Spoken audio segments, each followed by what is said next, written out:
Hello everyone, welcome to Hannah's podcast about 2019. So we're going to get on with what's going to be in this podcast. It's going to be quite long. We have chapter 1, chapter 2 and chapter 3.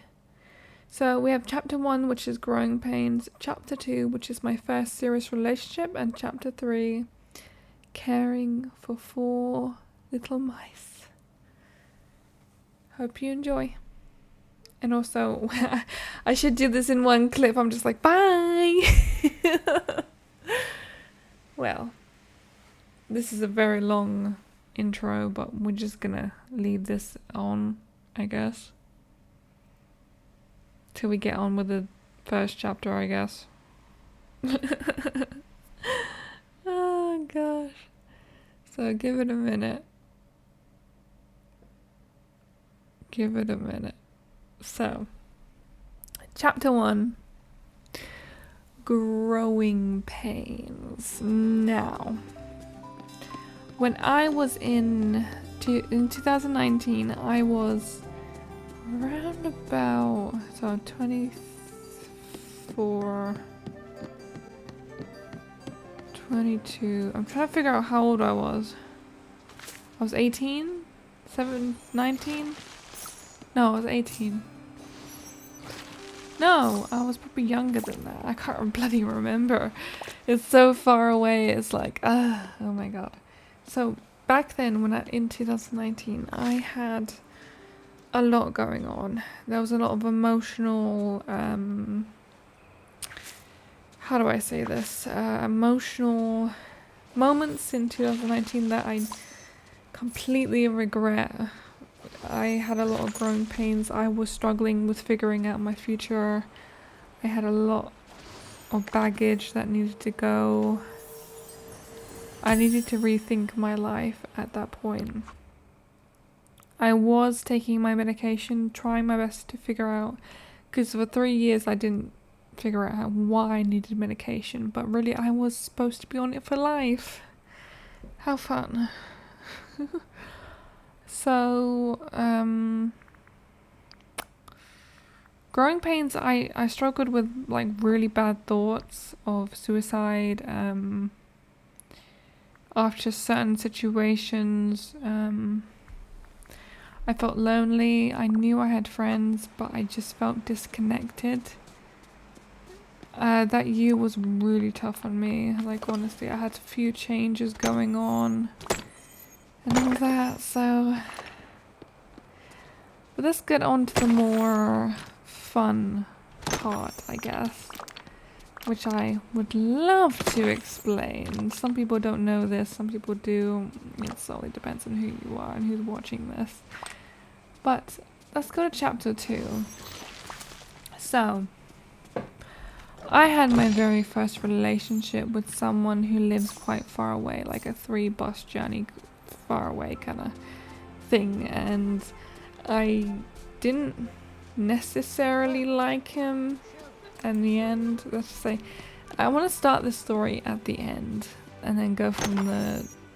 I did leave him, obviously. He is my ex, so let's start from the end. So basically what happened at the end was I didn't want to go out with him anymore. I realized his bad intentions and his bad behavior because he never cared about me. Honestly, he used me more than ever. Because, one, he always expected me to pay my parents to pay for the train ticket to actually get to his. His mum is pretty rich, and I'm just like, why can't she help? Like, I don't have any money at the moment. This is when I wasn't on universal credit. And it blew my mind on how stupid I was and how much I hated the fact that he's just a douchebag, like, honestly. And the distance was awful. The constant distance away from him just annoyed me so much. I hated it so much.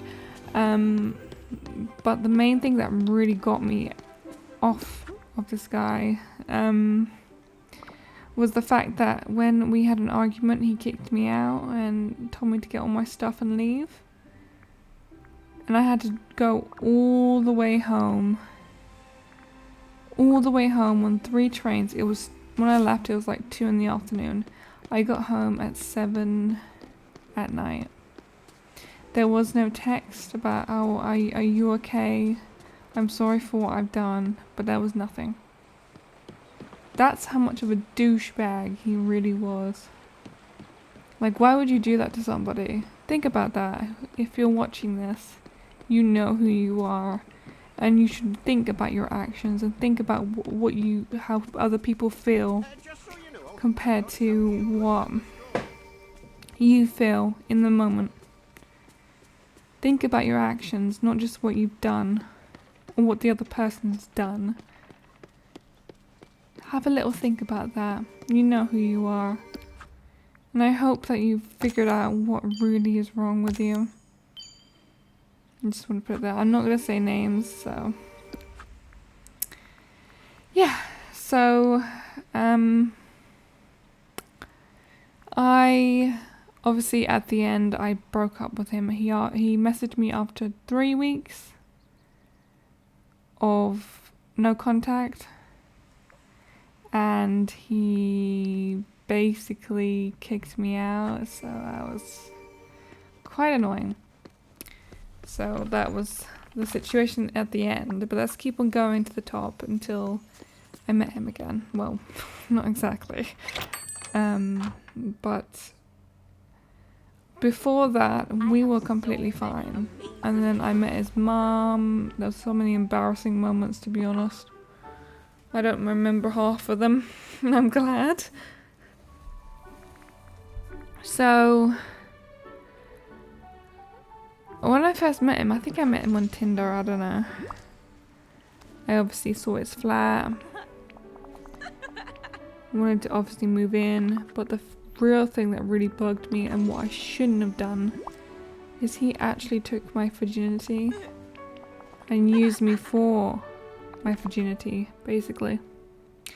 I think this is a lesson for all women that don't know the person and their intentions, because I was just a stupid person who just wanted to experience some things, and I was adventurous. I was honestly adventurous. I'm an adventurous person, so I do crazy things sometimes, but not always. I'm not that adventurous anymore because I'm older. I'm 24 now, so it's like, oh my god. But, yeah, I lost my virginity in, I think it was 2018. Because we were in a relationship before, like, after the new year. And then like, until like November, that's when we stopped dating, I think. And it all happened. Wait. So that's fun. Looking back on it makes me want to just... why the fuck did you do that? Stupid woman.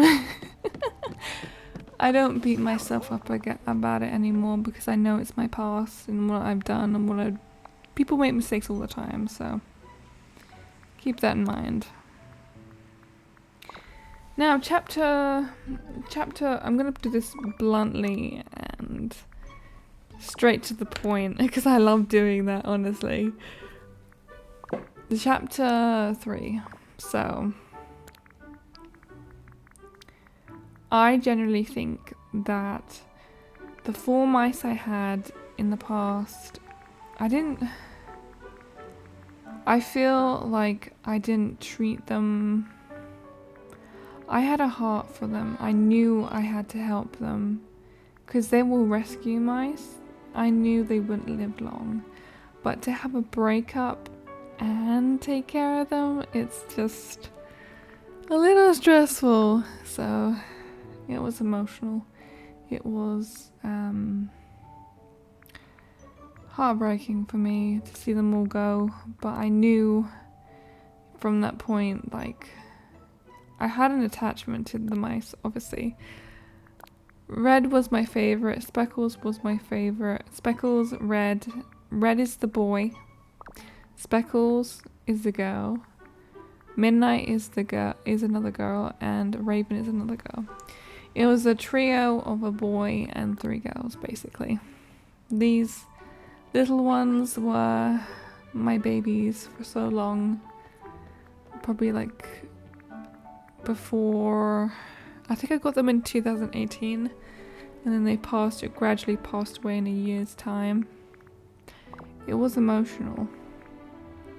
Honestly, it was emotional because I had a breakup. I had to deal with other things like caring for them, caring for my dog as well, who was in his elderly years, and he was getting there. He was about 11, I think, but he passed away in 2021, not to spoil it or anything.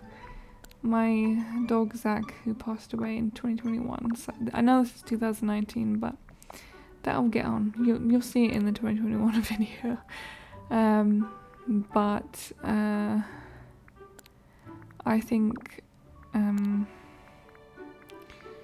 I tried so hard I love them dearly, but I knew I didn't have the money to actually keep them going. They didn't pass away in like a week or something. It's not like that.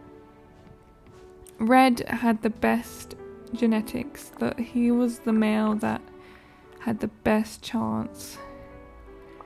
And at the very last, he was the last one there, and I knew it broke his heart to be the only one to be alone again. Because he was lonely at the rescue, and that's why I took him in as well. So I took him to the vet. This moment in my head, I knew I should have just cried and just think to myself, this is a life I'm taking away. And it just... to see his eyes when the vet took him away, it just made me think of how much I tried so hard to be there for him. I was silly, I was stupid. I understand that I should have been there when he passed away, but I know now that he is at rest now. So is my dog, who passed away a couple years later.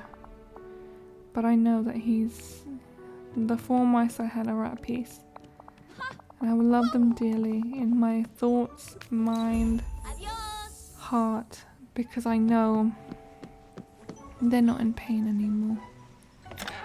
They're not in pain, like, I knew I didn't do things right, but I'm learning, you know. It's how it is.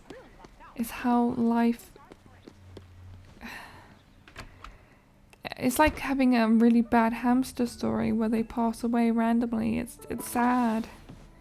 But mice don't live that long. Maybe a year or 2. It just depends on the genetics. These were rescue mice, just to remind you. I feel like the reason Red was the only one left is because he had better genetics than the other 3. The 3 girls they had terrible genetics. They came from a hoarding case, and I genuinely think they weren't bred very well. And it just makes me sad to think, like, if I didn't take them, they wouldn't experience what they experienced. And no, I did not abuse them. I always gave them treats, I always gave them water, food, a lot of enrichment, a cage. I'm not sure if I have a picture of their cage, but I'll figure out if I have one. I'm not sure. Their cage was pretty big compared to what other people have regularly, and I just feel like they had what they needed. But sadly, their health and their genetics really pushed in and broke my heart The same way it broke my heart when I had to leave somebody behind. Not just the mice, but I know I shouldn't be sad about something that is well deserved. But I didn't deserve someone like that anymore. And I didn't deserve, but I do think I have the heart to care for animals. I've learned my lesson. I've learned that animals are a lot of responsibility. And to care for them, you have to maintain, you have to make sure they're okay every single day. It's not easy. It's honestly not easy. Just like how you're a vet.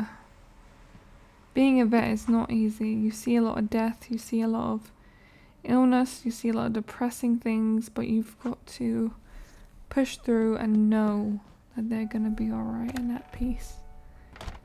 But yes, rest in peace, little ones. You were my world. And that's all I have to say for this podcast.